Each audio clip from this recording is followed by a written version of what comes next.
All right, here we.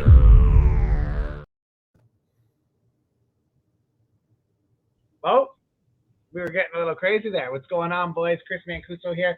Tarps off from the Tarps off studio. We are in a heat wave here in Ontario. Shirts not necessary. Joined by Jack Gotzel and Adam Kaplan, the dynamic duo of Front Row Fight Club's commentary team. But we're not here to talk the fight on our end today, guys. We're here to talk about a fight that didn't take place. We're talking about Jake Paul versus Hasim Rahman Jr. It looked like it was going to be Jake Paul's first boxing match against a boxer. Anyway, some weight issues come up. The New York Commission doesn't think he's going to make 200 pounds. They wanted it 205. All of a sudden, Jake Paul announces, we're pulling it. He's not going to be able to make the weight. Rahman starts coming back, disputing the fact, weighs in on Friday, misses 205 by what, 1.5 pounds, I believe. He came in at 206.5. Would have had a couple hours to make it. Not sure he could have cut it in that time. He was pretty dehydrated. But I got to say, guys, whether you're on Jake's side or not about the excuse of canceling it, I think we can all agree that this definitely hurt Jake Paul in the world of boxing and real boxing. Adam, would you agree with that sentiment? Listen, the way I think it hurt him is it exposed him in the manner of showing that he's no Eddie Hearn, he's no Bob Arum, he's no Al Heyman.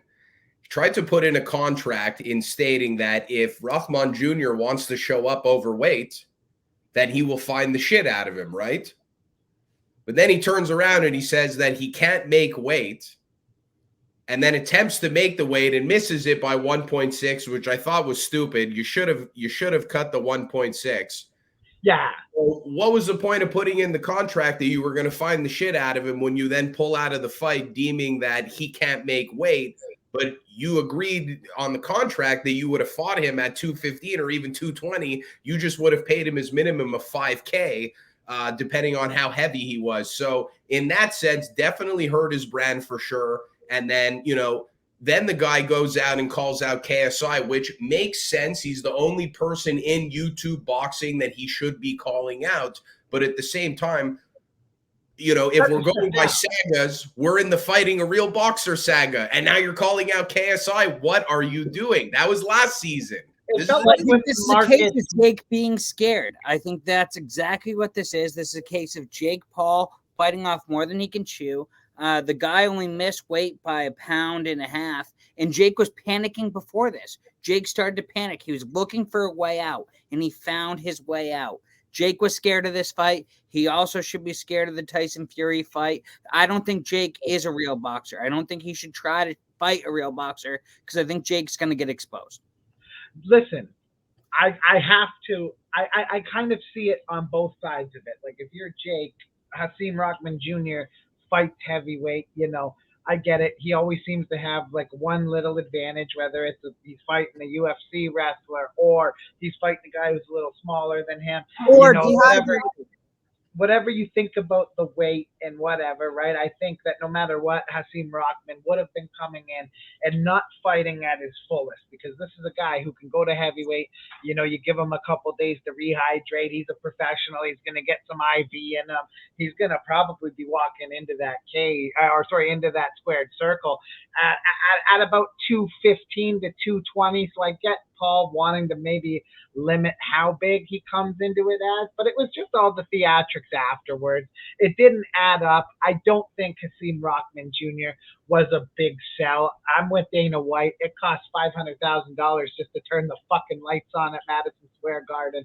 It's the most prestigious place in the world, and it's one of the most expensive places in the world, with New York State, which is one of the most expensive commissions in the world. I do got to give Jake credit. They did pay the fighters 50% of their fees for not showing up. Oh, you got your credit for 50? 50, yeah. He gave them 50%. It is what it is. Listen, Tommy Fury is really the one to blame in both of this. It's pulled out twice now. That fight was the fight everyone wanted. Mancuso, we had a cancel bout. Do we pay him 50%? No, we paid them 100%. We did. Yeah, We did why are pay you them giving 100%. credit there? That first of all, that's bullshit. Second of all, the other thing that's bullshit that you said is that the weight class. I mean, let's be honest. If you want to be a professional boxer and you want to fight a real boxer, fight him under real boxing rules. Have you ever seen a boxing match or a UFC bout get canceled because the guy was a pound overweight? No, they go in there, they take the 20% of the purse. 1 pound has never canceled a boxing or mixed martial arts event. Especially a week out on boxer going in, speculation. come in. On speculation, too. It was speculation. Yeah, but he wasn't officially close to a 1.5 pounds away. It was an unofficial weigh-in.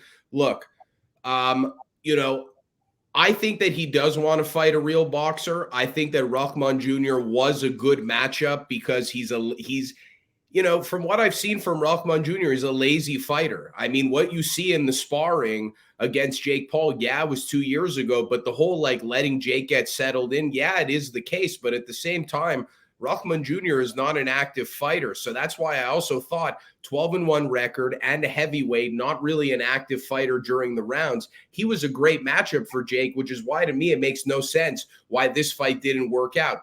I'm conflicted in blaming either Jake Paul, the promoter, or Jake Paul, the boxer. Because I think it's the promoter. I think it's the ticket sales. That makes the most sense. So I agree with the ticket sales because I was even in my car and I was thinking to myself, Rahman Jr., Paul, not getting that much buzz. What's going on with that? And then the next thing you know, they pulled the fight. So I agree with Dana. I agree with Chris. But another thing also is I don't know if who to blame, Jake Paul, the promoter, or the fighter, because the promoter said, hey, I'll find the shit out of you if you show up heavy. And then the fighter said, well, if he's too heavy, I don't want to fight him. It's complicated. It is very complicated. I think that's where it all stems from. I don't agree with that part. That's where you lose me, Jack. That's where you lose me, baby. I don't think he's scared. I think he did. I think he realized.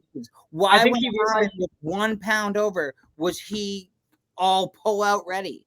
I do think he was scared. How can you not say he was scared? It's not the 1 pound over, Jack. What it is more that if he's overweight, I'm not going to fight him or he's going to get fined. And then he shows up one measly pound over. And he had a rehydration clause too. I mean, he's a complete coward.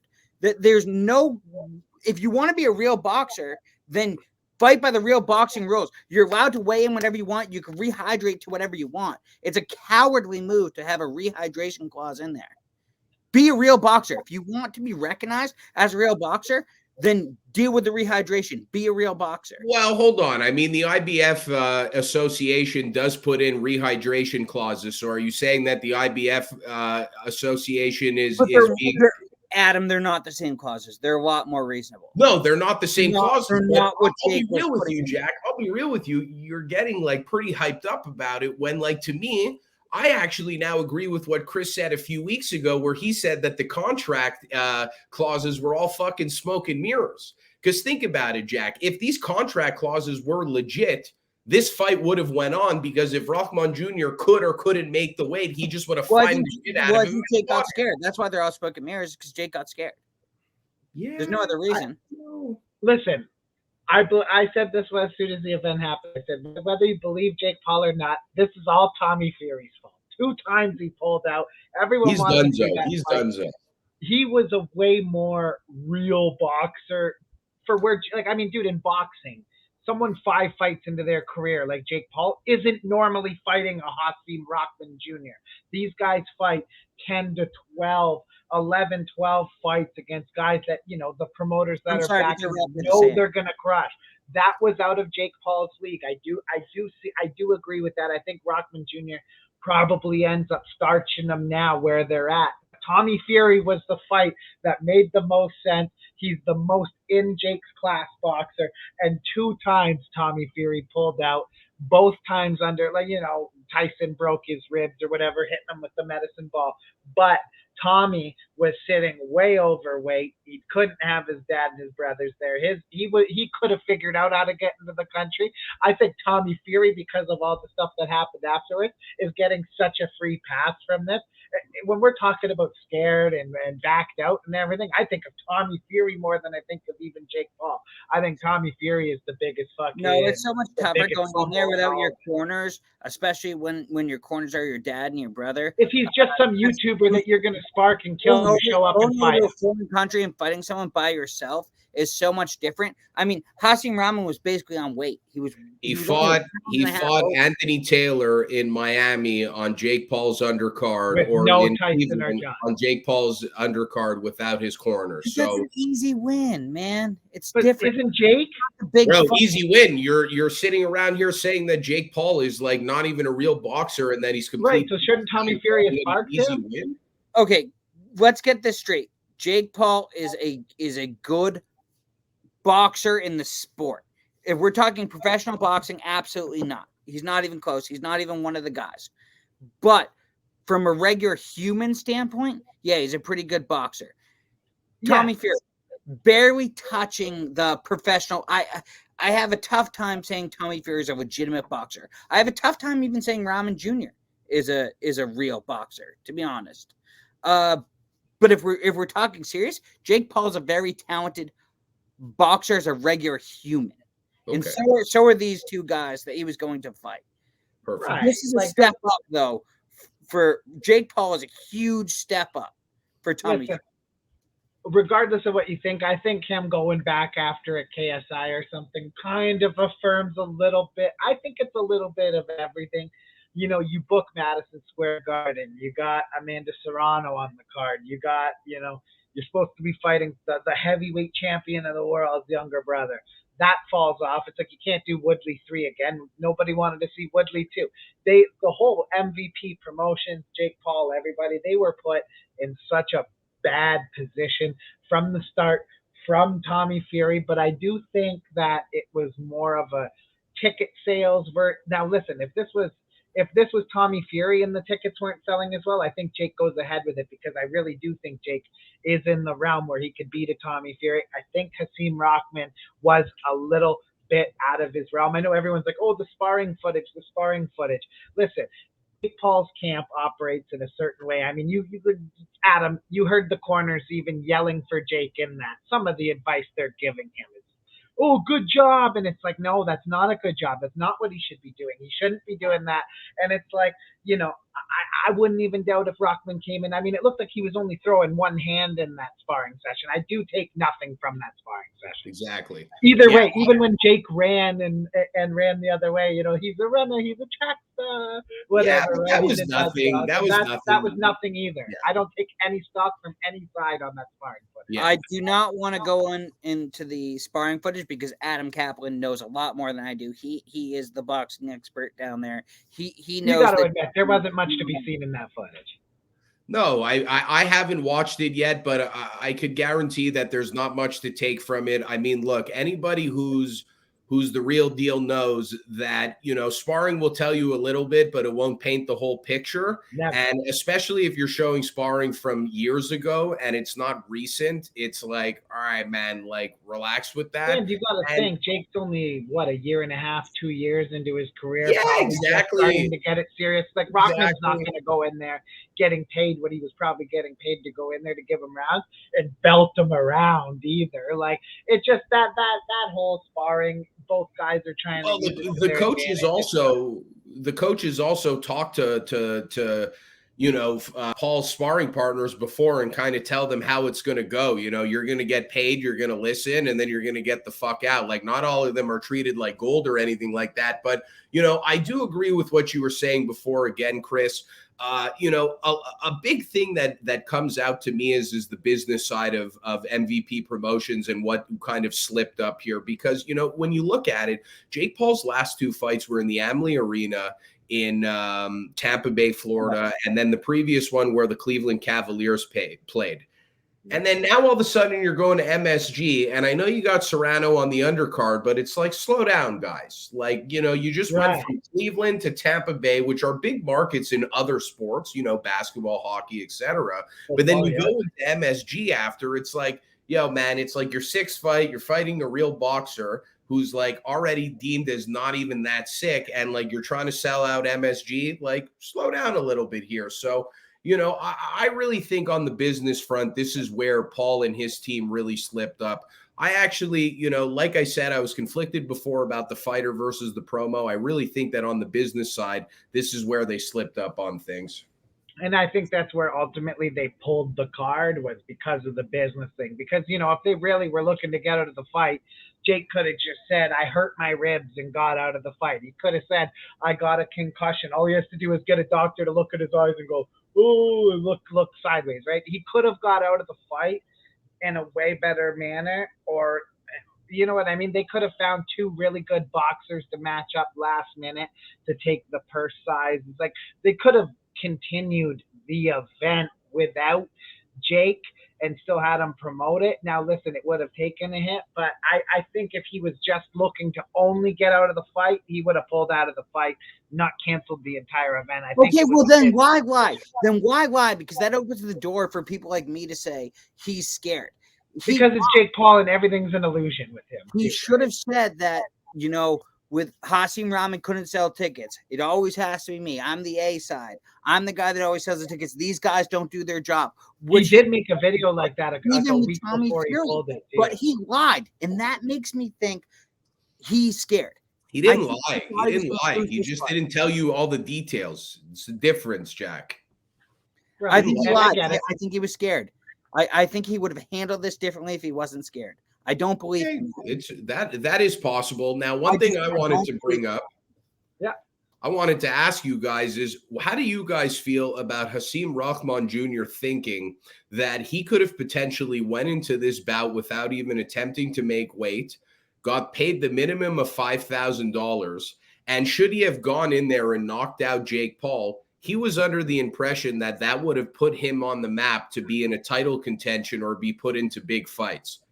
How completely out of touch and delusional is this guy, or how accurate do you think that is? Because I'm leaning towards completely out of touch. I don't see how Rahman Jr. knocking out Jake Paul would suddenly put him in a discussion to fight the likes of Anthony Joshua or Usyk or even Kubrat Pulev or Dillian White, etc. Ortiz, right? Completely out of touch. And honestly, if Jake had won the fight and he had made the same claims, still completely out of touch. Neither of these guys are on that level. They're actually not even remotely close. However, if we want to talk about reputation, I think if Rahman did weigh 206.5, I think people would have looked at it as a fair fight, and I think it would have been judged as so. However, whoever wins, I don't care if they win by 5 seconds, the very first punch they throw is a knockout. They're not in any of those conversations. These aren't two legitimate boxers. They're not even close to that. Well, yeah, like they're still so early in their careers. Even 13 fights in boxing is still early in your career. I don't think it was a make or break fight for either guy. And that's why even more I lean on the business side of things. Because if Jake lost that fight, what would it have really mattered? He was fighting a heavyweight. He was fighting a heavyweight at cruiserweight. Now, I got something for you. Hasim Rahman has told KSI that he will fight Jake Paul. He'll get down. He'll continue his weight cut. He'll fight him at cruiserweight for free at his event at the end of the month. I mean, I put it at 0%, but do you guys think that there's even a remote chance that happens? 0. No, I mean, I think Jake's legitimately, I do believe he's scared. No, but I'll tell you also why it won't happen. Jake Paul would not fight Rahman Jr. At any weight for $5,000. Why the hell would he fight Rahman Jr. For no money? He wouldn't even fight him for $5,000, which is practically peanuts. So I highly doubt that. What's next for Jake Paul? Does he go back to the YouTube game? Does he chase the unicorn in KSI? Or do we look at the likes of Anderson Silva? Because it seems to me like Rahman Jr. and Fury are dead in the water. They will never be brought back again. So, I'm looking at who Paul could fight next. And Adam, let's be honest. Anderson Silva, we all know what happens. If he fights Anderson Silva, Jake Paul knows what happens. It's not even close. Anderson Silva. You know who I want to see? Hold on. The real fight that's there for Jake Paul, Nate Diaz fights Khamzat Chimaev. He needs a fight in between that, Jack. He's not he's not a veteran. He's a rookie in the game. He needs to remain active. Then go take KSI, because Nate's coming off his contract. That's the real fighter. So look, you can't say that Nate's not a real boxer. If you no, nobody's saying that, Jack. What I was going to say is, what doesn't make sense to me is sometimes a main event, a replacement gets injured, right? And then on a regular boxing card, they will replace the opponent with a journeyman or someone, or a gatekeeper, or someone who's not that great. Why couldn't they have just replaced Rahman Jr. with someone who is a legitimate boxer but isn't impressive at all in terms of the resume, and just let Paul go in there and do his thing against him? What would have been wrong with that? Because they would have lost a ton of money on MSG because they didn't sell enough fucking tickets. That was the problem. The tickets were already sold. No, I'm saying, like, I don't think ticket sales were going great. But gentlemen, you guys want to see Jake Paul fight a real boxer, right? Are you going to try to tell me that Nate Diaz is not a real boxer? Because his boxing training actually is probably more profound than some of these professional boxers. That his boxing training might be better than Rahman's. I mean, let's be honest. Look at the way Nate Diaz has trained his whole career. He's always had top-of-the-line boxers in that gym. Nate has done 12 rounds before every single fight he's ever fought. He's gone through the boxing training. He is a legit boxer. Why don't you fight Nate, Jake? Nate will be fighting September 10th against Chimaev. That fight will happen in early 2023. Jake Paul needs to fight in between that. That's the issue. I have the fight.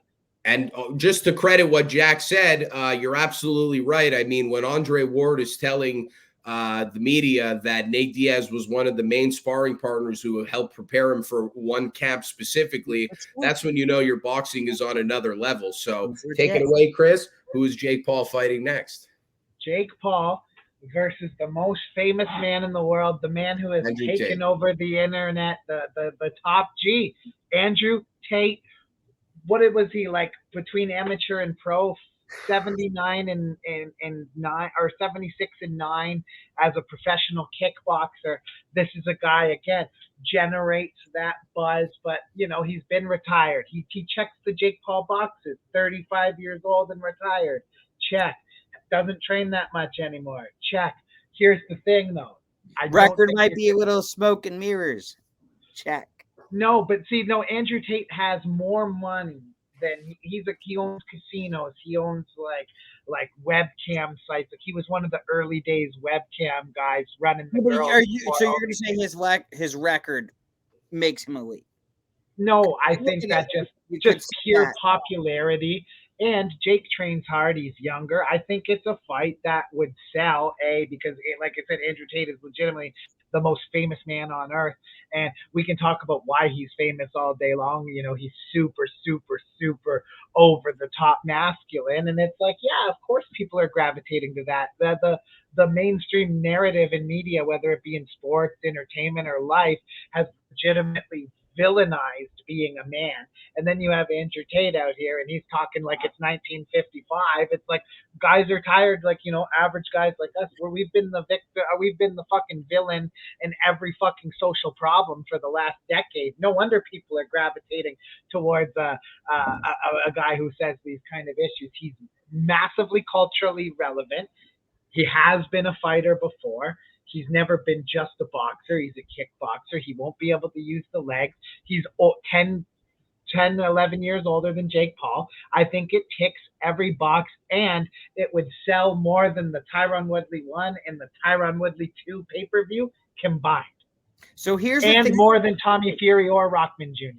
That's the play if you're Jake Paul and MVP. You fight Andrew Tate, and maybe you get Jake Paul to fight Tristan Tate, his brother, another guy who kickboxed as well and had not a bad career. Andrew was definitely the better. So here's the thing about Andrew Tate is if you look at his kickboxing record, he didn't fight the top of the top, and he probably would have gotten smashed by the top of the top. However, when you look at his MMA record, it's sneaky good. And it's sneaky good. He's beaten some top guys and he fought an MMA fight last year and won. His MMA record is actually better than his kickboxing record if you look at who he fought. Yeah, but I mean, he did hold the title. He's a more he did hold impressive the title. martial artist than he is a kickboxer.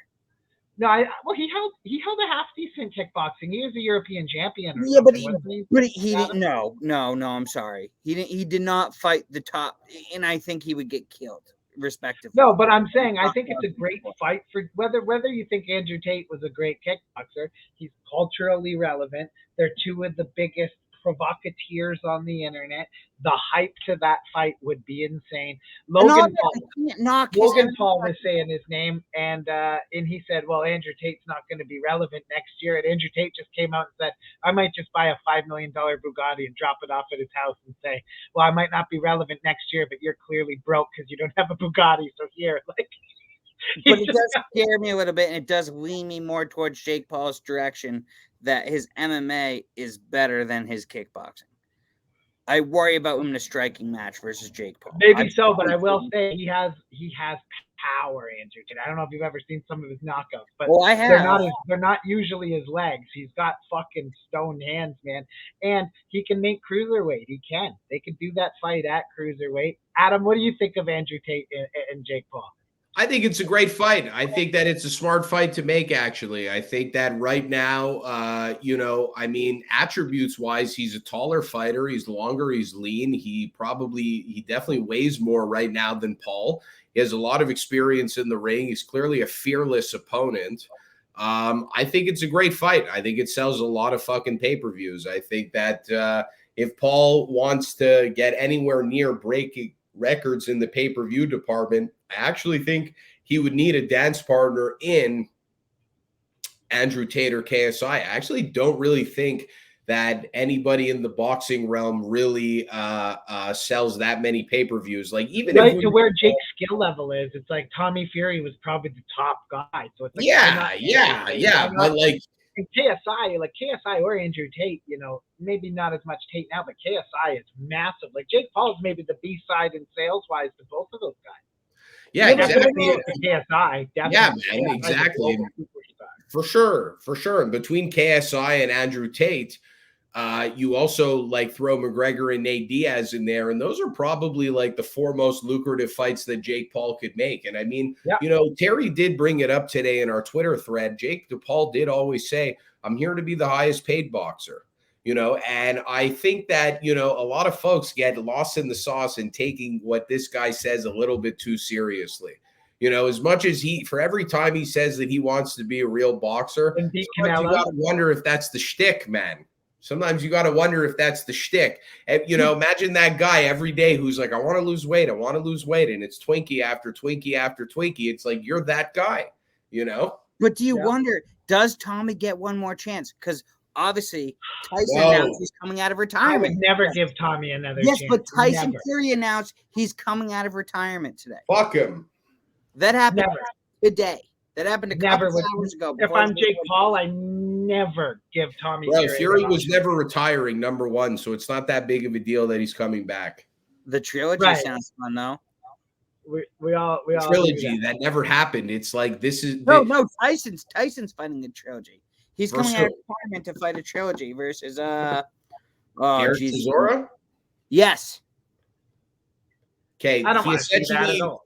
Bro, that's like me calling you, Jack, and being like, hey, buddy, let's make Chris pay us a bunch of money and we'll fight each other for fun and we'll get the fuck out of there. These guys are homies, man. This is a bullshit fight. I think Tyson would finish that in round. Usually I go round 6 when the fights are set, when you know who the winner is. I would maybe even go 4 in that one. I don't want to see that at all. No way. Him and Chisora are gonna fucking dance for 12 rounds just for fun. Oh, so man, because you're not gonna watch it? Oh, if it's Tyson Fury, I'm gonna watch no matter what. But I love the Gypsy King, and I wouldn't be able to stay away. But I don't want to see that fight. There's so many other just wait for Joshua and Usyk. I think Usyk beats Joshua again. There's your fight. You fight Usyk right there.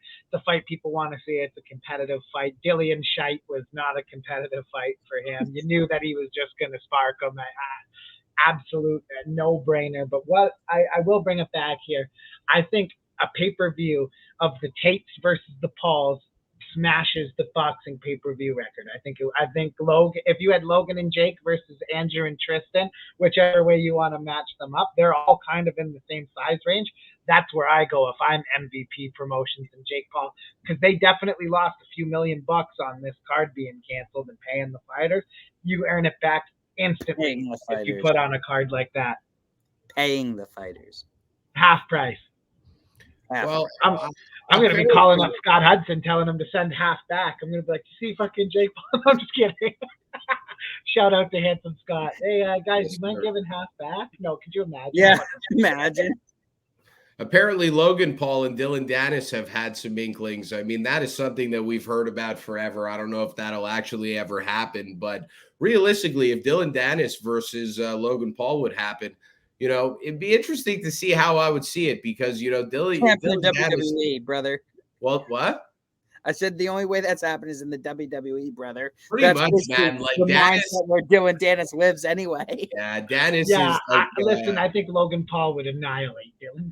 Dylan's running from, let's be honest, Dylan's running from Jake Shields, and we know it because we've contacted him. Dylan got tapped out by a chocolatier in Chance. When Chance told me in Shields that he was a chocolatier, why in the hell would Dylan Dennis want to fight Jake Shields? Well, they have because they apparently have beef. He called him out on the Area Hawani. No, but that's such a mistake, bro. Jake Shields would annihilate him. He called out Jake on the MMA hour and said he wants to fight Jake Shields. Even at 42. Even at 42, 43 years old, like Jake is now, he still crushes Dennis. Yeah, Dennis should just take one of these boxing paydays.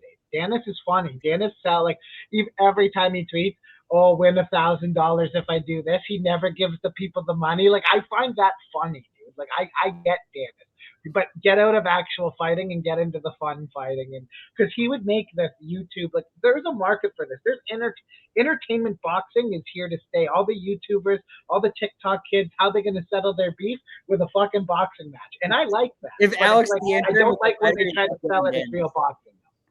There is an entertainment. Was a fighter to beat Dylan Dennis. I'll pay you $1,000 to subscribe to this and never pay him a dime. The guy was scared of Jake Shields because he called him on the MMA hour, and Jake was like, "Oh yeah, let's do this. Let's set it up." You know how he ghosted Bellator. Jake the next day. Bellator reached out.